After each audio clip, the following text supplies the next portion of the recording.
Let's be honest, guys. Every great adventure starts with a really bad idea.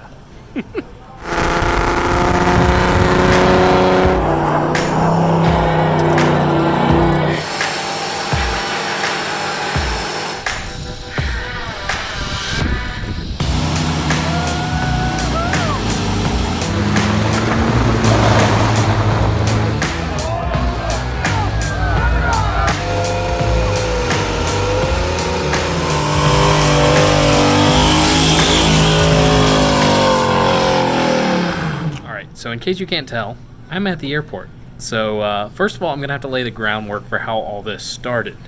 And that all starts at Zip Tie Drags. I was out at Zip Tie Drags in Tucson, Arizona, covering the event for work. And my father actually came out and went to the event with me. So towards the end of the event, we're hanging out around the bonfire, talking to a bunch of people. And we meet this guy named Andy. Well, Andy apparently owns a junkyard right outside of Denver, Colorado, and it's the same junkyard that Freiberger and Finnegan pulled the Brohammer out of and the Biscant on Roadkill. So I'm talking to him, and I tell him about my 1972 AMC Hornet Sportabout. And lo and behold, something I never expected, this guy's like, oh yeah, I have an AMC Hornet Sportabout. Well, it's a 1972, just like yours. I only know of a handful of these cars in existence, so when he told me this, I honestly didn't really believe him. But, you know, I was like, all right, well, let's stay in touch, see if we can work something out to get this car, and send me some photos when you get back. So he sends me these photos of this car, and it's hands down the most patina I've ever seen on a Hornet Sportabout, and I thought I had that market cornered. But the guy tells me, oh, it's a 304 automatic AC power steering disc brake car, and the real kicker is it's a Sportabout X with the stripe package. Pretty much fully optioned, and probably the rarest Hornet Sportabout you could find. And I'm like, all right, cool, well, let's see if we can work something out. We agreed on a price, and right now my dad is driving there from Georgia, and I am getting on a plane here in Los Angeles to fly out there and look at this car and possibly flat tow it back to Georgia. Yeah, it's a bad idea, and it's going to be really interesting. Let's hope this works.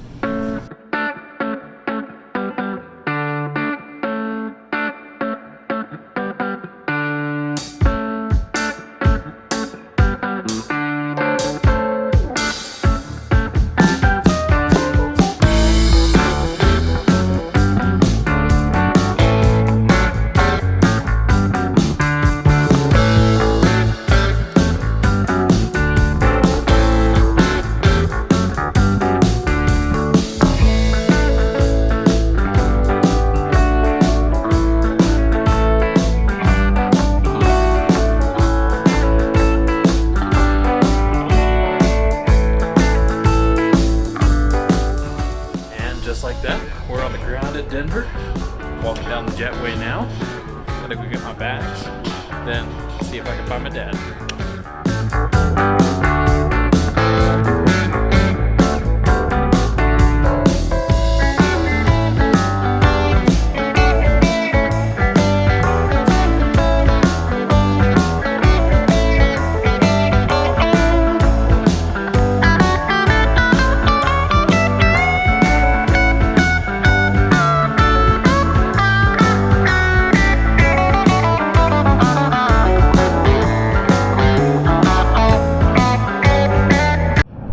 So that timing was kind of impeccable. I flew over 1,000 miles. He drove over 1,400 miles, and we ended up at the same spot roughly 5 seconds apart. Can't plan it that good. Of course, it helps to have cell phones and schedules. Yeah. Yeah. I don't know what this is, but whatever. We're on our way to go find a junkyard. It's going to be good. I'm excited.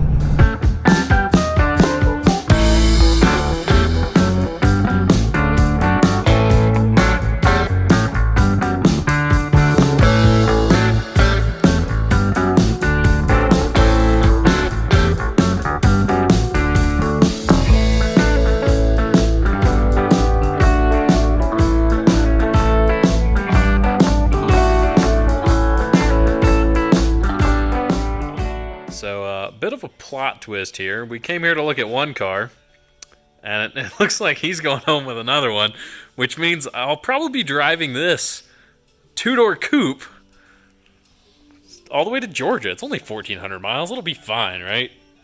You like this thing? Yeah, I do. Yeah, it's a cute little car. It'll be a daily, actually. My dad wants to be like me and daily a Hornet. Oh yeah, you're gonna fire this thing up. We're gonna hear raw power. Affectionately called the brown-nosed Hornet. Oh come on, it's an old carbureted car. Use the gas.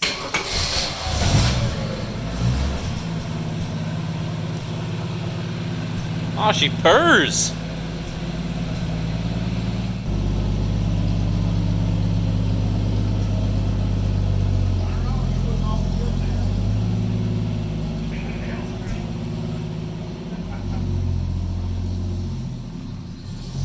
So there he goes on the test drive. And there's a Hornet hatch here in the driveway too. So there's all kinds of Hornets going on this trip. You ought to be around here during the summer. Yes, first year is not second. Yep, good old 3 on the tree. How'd she do? She's a beauty. She's a beauty? Yeah, she did great. I think it's good for 1,500 miles. Does the heater work? I don't care. I hope the heater The works. coveralls I brought will work for you, Jason. It's a glorious tower of power right there. Well, how does it run? It drives okay. Yeah. So what are you telling yourself right now? I'm not sure about this decision. I think it's maybe a bad one, but you're the one driving it. It's an investment. It's worth at least $1,400. And how much did you agree to pay for it? $1,350. Which seems to be the magic number. That's what I paid for my car over 3 years ago. Yeah, look what it's done for you. It's been good. Most reliable vehicle I've ever owned. So now that my dad has gotten his car, we're on our way to look at the car that's sitting in a junkyard right now. And when you see this thing, it's going to blow your mind. Like, you've never seen anything this awesome. Like, okay, I might be hyping it up a little more than I should, but I will say this car has about as much patina as anything I've ever seen. And I thought the green Hornet cornered the market on patina. It doesn't even come close. Yeah, you're going to want to see this thing. Dad, you see what's in front of us? Yeah, I think that's what we are going to be getting before the weekend's over. There was a good chance that the car you just bought is going to end up on a trailer. So we might need to stop at the local U-Haul tomorrow morning. It might be the car you bought is going to be on a trailer, or it might be behind this truck from the start. In theory, the plan is to do this entire trip without using a trailer, meaning We don't need no stinking trailer.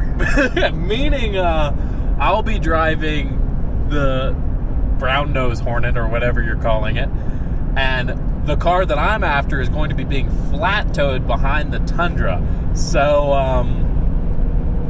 it's going to be interesting, and there's a good chance something is going to go very wrong. There's going to be 2 cars being towed by this truck before it's over with. He's probably right.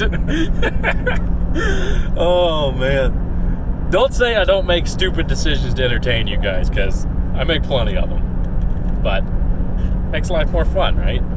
All right, so we made it to Andy's junkyard. Gonna try to find him and take a look at what we have here.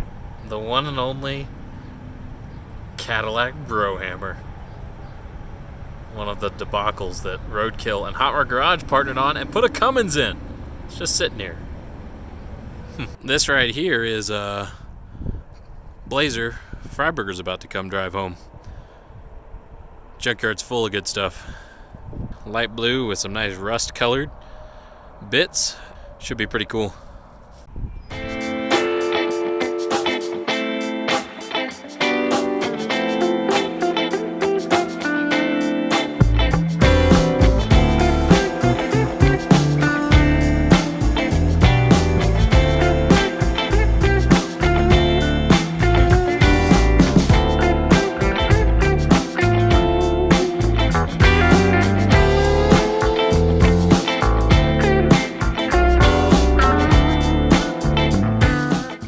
There's the junkyard, so we're in the right place. There's a Volkswagen Rabbit on top of a shipping container that I am also on top of. But, you know, that's not what I'm here for. You guys already know. You see that right there? Yeah. That's a Hornet Sportabout X, and it's got some crazy patina. What do you think? I think it's awesome. It's one of a kind. The real question is, will it roll?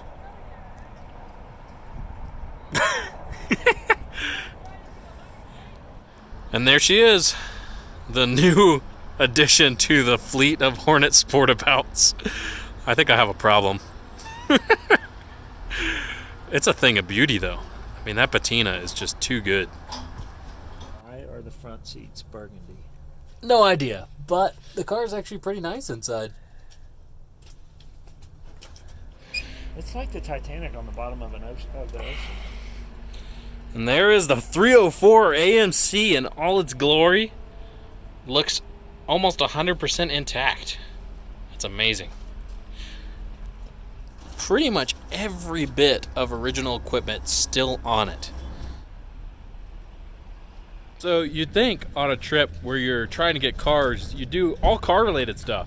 But no, we're going skiing because we've never been skiing in Colorado, and it's been a long time since we've been skiing in general. So that slope right there, yeah, we're about to go conquer it. How do you feel about skiing in Colorado? It's gonna be awesome. First time in the powder. You look like an idiot. Yeah. We're on top of a mountain in Keystone, Colorado. Keystone, Colorado. On top of, I guess this is the Rockies, right? I would say so. Yeah. So, never skied in this part of the country, only skied in the slums of North Carolina. So this is going to be an all-new experience for us. That's right. We're skiing on powder instead of ice. I'm going to try to film and ski and probably die, so it's going to be good. Check it out. We're skiing in Colorado. What? I will say the surface is so much better than North Carolina. And I'm not any good at this per se, but I haven't died yet, so that's a good sign. And there's my father scooting along looking like a moron with his jester hat.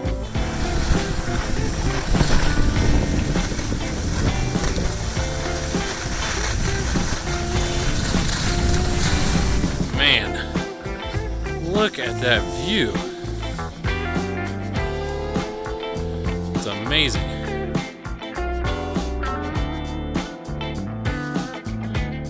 We're back here with the 1970 Hornet Coupe. Tom's already got it up on the lift with the wheels and tires taken off, and we're actually going to throw the wheels and tires off of the Hornet in Georgia onto this thing, so we know we won't have any issues out of the tires on this drive. Look, he even greased the fittings. This guy's taking good care of us. It's not a perfect car, but it's pretty decent. The glorious AMC 15 rear end with the two-piece axle shafts. Died just because of that.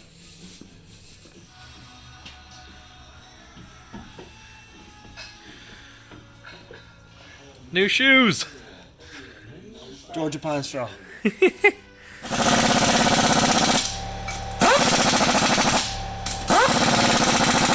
You're taking good care of us, Tom.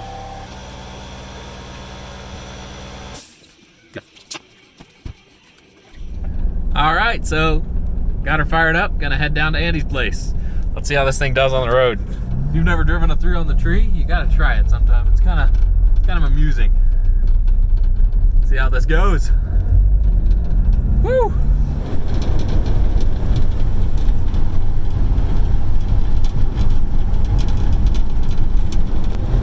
Aw, she's a cruiser! I don't know how fast we're going because the speedometer cable needs a little attention, but it's working. We may be being slightly optimistic, but we stopped here at an O'Reilly's, my favorite parts store, and all we've gotten is a cigarette outlet, some microfiber towels, some glass cleaner, and we're also getting a little bit of fuel hose just in case we want to try to run the car off of a fuel can if the fuel system gives us any issues. So yeah, we should make it to Georgia with just that. 100%. It'll be great.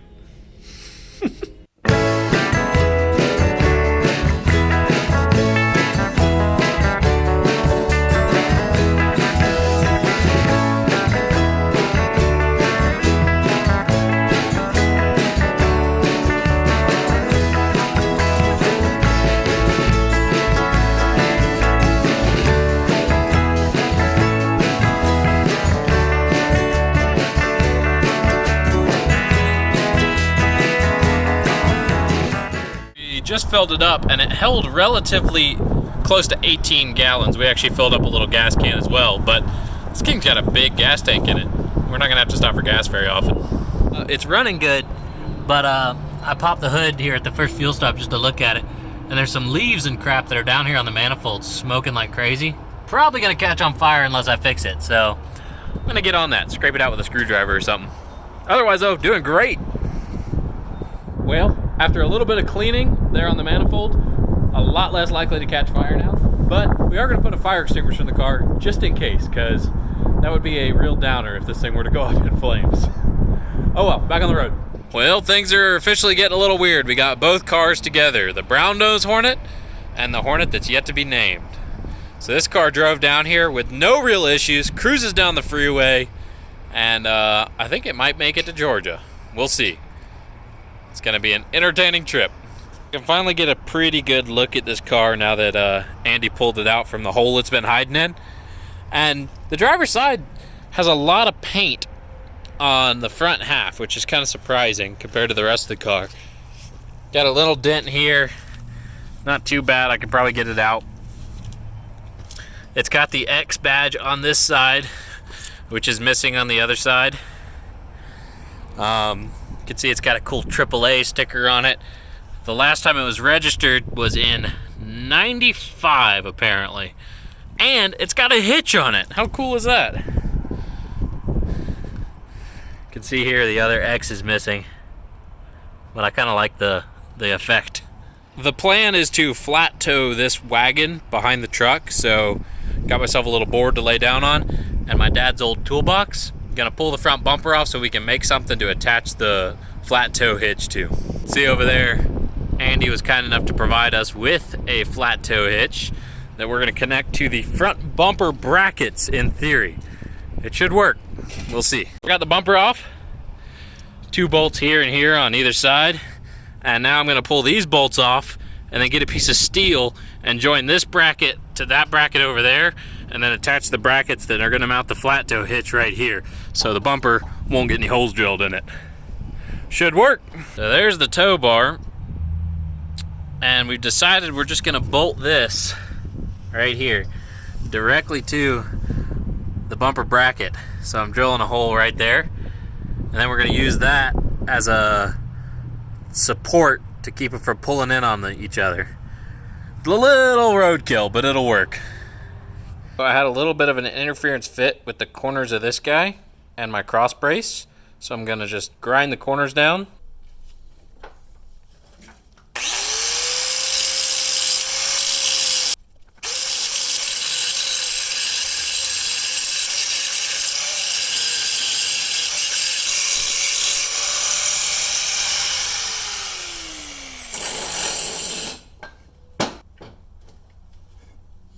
There you go, just like that. I bet you the Hornet's faster. Maybe.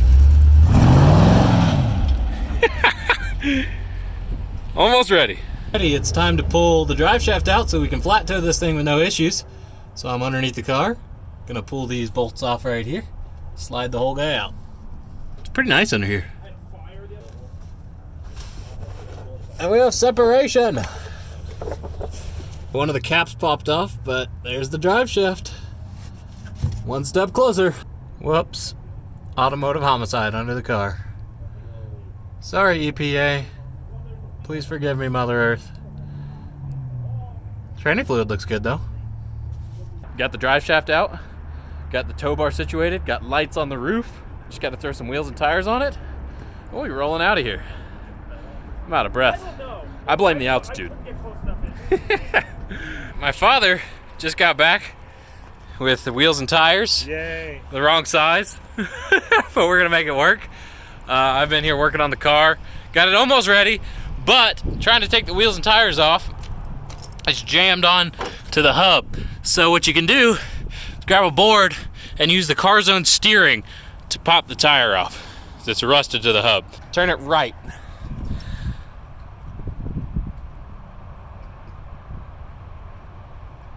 Break the front suspension. Put some force on it, man.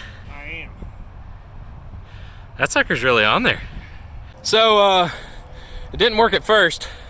He had to beat it with a hammer while I was turning the wheel as hard as I could. But as you can see, board's there, the wheel's loose. Now I just got to turn the wheel back the other way and it'll come off. Night has fallen. The car has the tow bar hooked up, all 4 new wheels and tires, and in theory, lights that should work when we hook them to the truck so that nobody rear ends us. Fingers crossed all this works. Fingers crossed the wheel bearings don't come apart and that the diff doesn't explode and all that stuff. This car's virtually untested. The odometer says 67,000 miles. Don't know if that's accurate or not. Probably is, because cars weren't driven very much back in the 70s.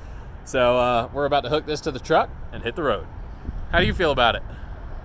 Oh, I have no doubt we're going to be fine. He's optimistic, way more optimistic than I am. Yeah. And plus, we have tires that are way too big on the back of the other Hornet right now, so there's going to be some major rubbage. Like, major. Fun fact, my dad went and got what we'll call poor man's overdrive, an oversized tire on a 15-inch wheel for the back of the Hornet. Only, he got the wrong size tire. He got 75 series instead of 70 series, and as a result, this is the clearance. There's going to be some rubbing. But like all good racers say, what is rubbing? Rubbing is racing, man. Something like that. All right.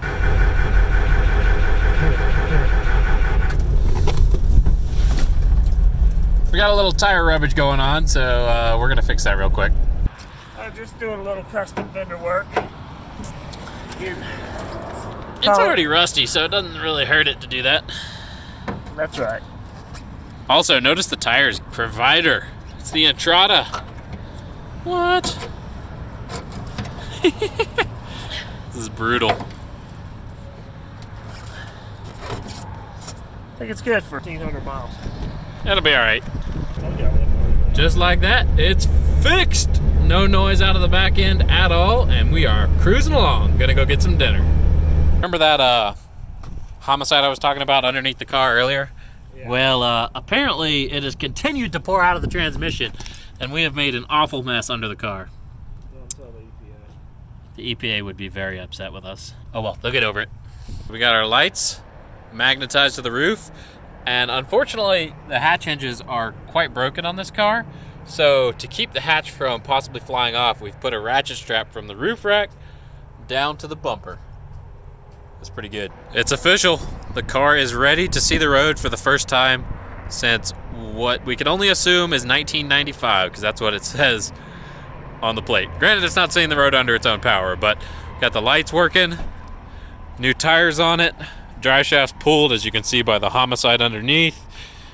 Flat toe hitch is attached and hooked up to the truck.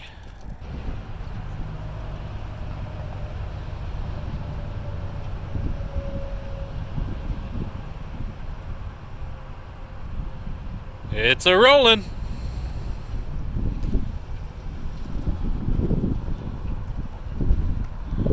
Whoops.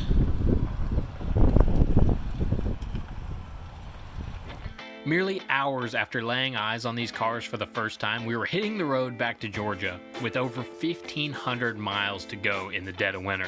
The Coupe hadn't seen the road in nearly a decade, and the wagon had spent the last 24 years languishing away in a Colorado junkyard. We had no idea what problems might present themselves as we hit the road. Nevertheless, we headed out into the great unknown to find out what adventures might meet us along the way. Sure, things were going to go wrong, but we were ready. Or so we thought. So follow along as we try to drag 2 broken down AMCs all the way from Colorado back to Georgia. It's a good time. And here's a little sneak peek at what you're going to see in the next part of this series. Things have gotten real bad. Starter just crapped out, so I'm gonna have to push this thing, jump in it, and try to kickstart the engine with it in gear. Out of breath already. It's bad. Yeah, reliability, huh?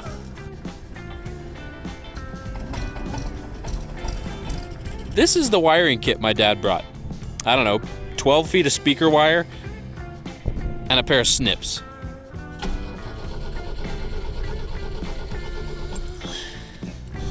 Guy that sold us this car gave us this. Might have been a clue. On the road again. Oh, you know, I can't wait to get on the road again. So I'm running with no headlights, and I can't see anything. It's pretty awesome. It's fixed. Please treat me well. Be nice. Oh yeah, fired right up. Column shift. What?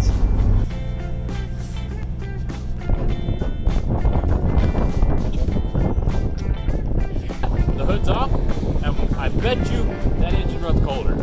It's cold. It's quite cold. Yeah. I'm shaking.